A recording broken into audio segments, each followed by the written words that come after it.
Spiderman rela jalan kaki ratusan kilometer galang dana untuk Palestina. Aksi manusia Spiderman yang berjalan kaki dari kota Parepare hingga kota Makassar, Sulawesi Selatan, demi mengumpulkan dana bantuan untuk warga Palestina, Minggu 30 Mei. Muhammad Razak rela berjalan kaki sejauh 185 km selama 9 hari dengan memakai kostum Spiderman, sambil membawa bendera Palestina dan Indonesia, demi membantu warga Palestina yang menjadi keganasan Israel.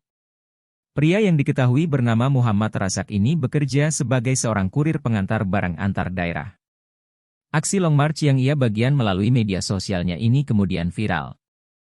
Abu berjalan dari batas kota Parepare, Pinrang menuju Kabupaten Goa, dengan melewati 6 kabupaten kota, demi menggalang dana yang akan disumbang kepada warga Palestina yang tengah diserang oleh Israel.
Download Tribun X sekarang, menghadirkan lokal menjadi Indonesia.